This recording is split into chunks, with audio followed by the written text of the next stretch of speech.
Welcome back, guys, to another Clash Royale video, and today I'm trying out this Goblin Barrel freeze deck. Now the Goblin Barrel is pretty powerful, but it's also fairly easy to counter with arrows, zap, or fireball. So with that in mind, I've built this deck here with the purpose of baiting out those counter cards. So the Barbarians and the Minion Horde, for example, are in there to try and bait out the fireball or bait out the arrows. But also the great thing with this deck is you're not really stuck using only that attack strategy. You can also use the Goblin Barrel to bait out the arrows and then go in afterwards with the Minion Horde. And one of the other great things with this deck here is it's a pretty decent counter to the popular HOG cycle decks, because a lot of the HOG Rider users will use the Zap spell offensively, and that'll give you the opportunity afterwards to go in with the Goblin Barrel. So now I am all the way down in Arena 7, because I know a lot of you folks aren't in Arena 8 yet, and I wanted to show the strategy off in Arena 7 itself. So I do have some replays to show you guys, and then I want to finish off with a live battle. And make sure you guys stick around to the end of the video, because I have some stuff I want to talk about, because my channel is getting extremely close to 500 subscribers, and I want to do like a 500 subscriber special video for you guys. So stick around to the end and I'll talk about that, but let's go ahead to some replays here.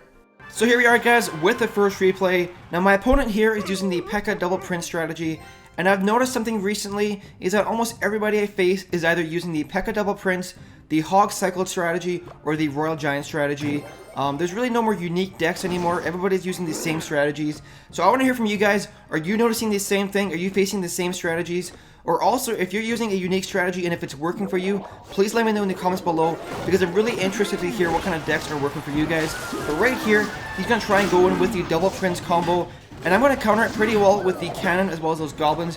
Whenever you guys are trying to defend against a double prince push, you have to try and separate the princes, because together they have pretty good single target damage and they have good AoE damage. So I use the cannon there to take care of the Dark Prince, and then the goblins to take care of the regular prince. And overall I took no damage to my tower, so it wasn't too bad of a defense right there. Now right here, this is one of the great things with this deck, because you're not limited, like I said earlier, to only using the Goblin Barrel free spell. And right there, what I did was I just turned those defensive barbarians into a counter push, and then he wasn't really expecting that free spell. He was kind of just expecting his tower to kill those barbarians and only take a little bit of damage. But I used the free spell and caught him off guard, and as a result was able to bring his tower all the way down to 920 health.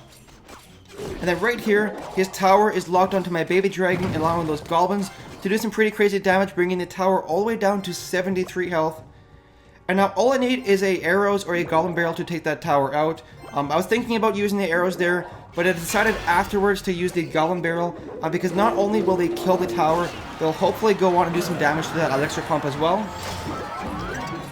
And so right here, he's trying to set up a P.E.K.K.A. double prince push. He's got the P.E.K.K.A. marching his way up to the bridge there. I want to start setting up for a defense here. I'm going to use a split push with the barbarians, but unfortunately they all go to the right. My intention there was to try and have them split off, but for some reason after the update I noticed it's kind of random. I place the barbarians sometimes in the exact same position and they'll split up, and other times they'll all go to the right. So like I said, after the update I kind of noticed that. And now right here, once again, using that free spell to catch him off guard with those barbarians. So his tower on the right is all the way down to 733 health here. So things are looking pretty good. Both of my towers are pretty full in health. And now right here, he's got that Dark Prince marching in. Now the Dark Prince doesn't do too much damage to a tower, so I decided to just kind of let it hit the tower and ignore it there.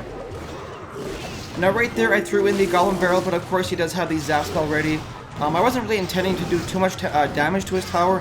I just wanted to keep him in a defensive position and keep the pressure on. And so right here, he's got a pretty strong push coming in with that P.E.K.K.A. as well as that Dark Prince. I'm going to use the free spell to stop him right there, allowing the minions to take him out.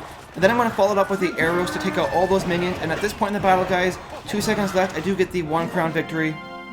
Let's go to the next replay here. So here we are, guys, with the next replay. Now my opponent here is using the HOG Rider cycle deck.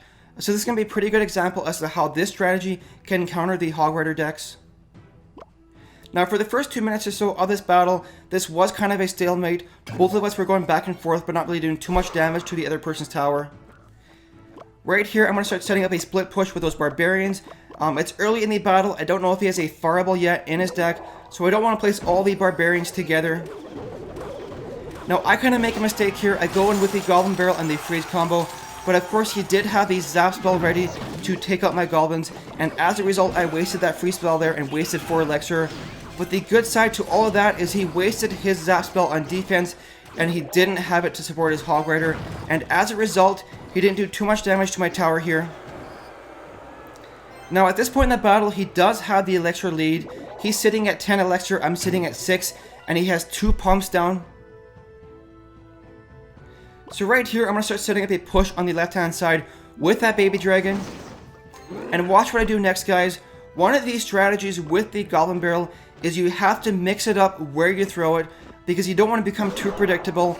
And as you can see right here, by mixing it up and throwing it all the way in the top left corner, he actually missed his zap spell.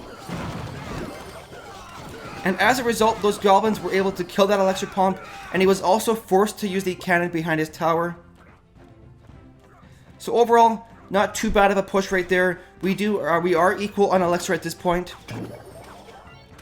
So there he goes once again with that elixir pump in the middle of his base.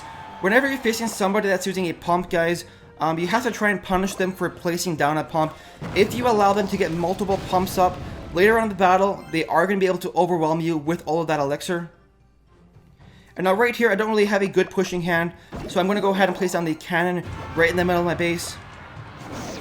So now we are into the double elixir period.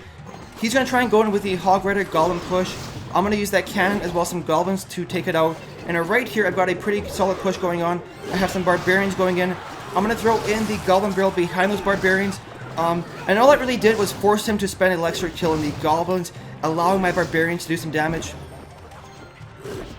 And now right here, once again, gonna set up that cannon in the middle of my base, and then use the baby dragon in the back behind my tower, and start setting up a push here.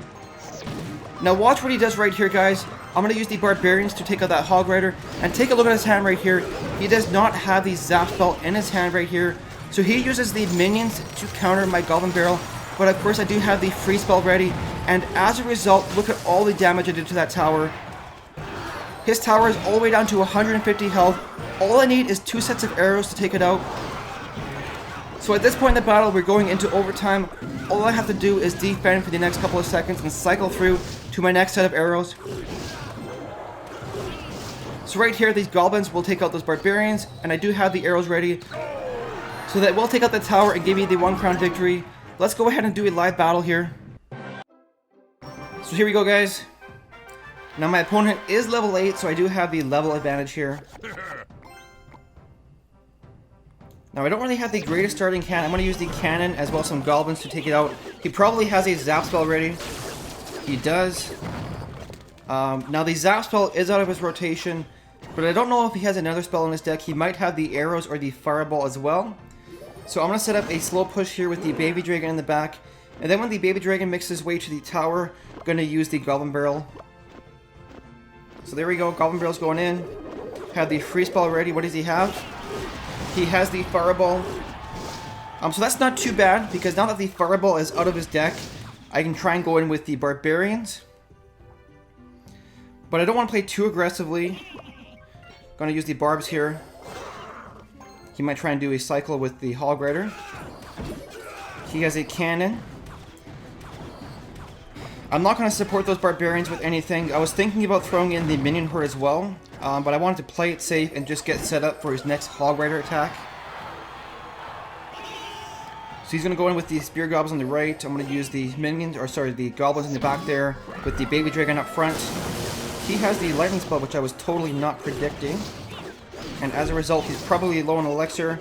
Going to use that here with the free spell as well. Freeze that, and those goblins should be able to do some damage to his tower. Unfortunately, they're distracted by his goblins, but we did do some damage to his tower. His tower is all the way down to 900 health. Ours is at 2,000, so not too bad. Now, because he does have that lightning spell, I might have to change the positioning on my cannon so that he won't be able to hit the cannon as well as the tower. So I wonder if I can throw it up here. Like right there. Well, it's still... Is that too far to distract a Hog Rider? I'm going to use the goblins right here to hopefully push the Hog Rider over, and no, it does not. He uses his fireball right there. Does he have the zaps already? He does. I'm going to throw my barbarians because he just wasted his Hog Rider. Or sorry, he just wasted his fireball. Going to freeze all of that. And then arrows. And there we go. We should be able to take that tower. He's got one more freeze, but the barbarians will take it out. And now he's not too happy. I'm going to go ahead and use the cannon to defend that tower. He does obviously have the lightning spell, but I'm going to try and take out the Hog Rider before it gets to my tower. Now he just used the zap as well. Going to go in with the Baby Dragon as well as a Goblin Barrel on the left-hand side. And then he'll have to choose what he wants to fireball. Now I actually missed his tower with that freeze spell, which really sucks. And we're going to miss... Nope, the arrows will hit. Cannon to distract right here. And we will get the victory. Now that's going to do it for all the action, but I want to take a quick moment here to talk about my channel. As a lot of you have probably noticed, I'm getting extremely close to 500 subscribers, which is really crazy, and I have all of you to thank for that. So thank you guys so much for all of the support that you're showing me. But I want to do something special for 500 subscribers, and I was thinking about doing a Q&A video, so let me know in the comments below what you guys think of that. But probably tomorrow I will post a short video asking you guys for all of your questions. So if you do have some questions out for me, hold on to them and save them for tomorrow, because I will post a video asking for all the questions there, and then after that I will post a video answering all those questions. But anyways, that's gonna do it for today's video. Thank you so much for watching, guys, and I look forward to seeing you guys in the next video.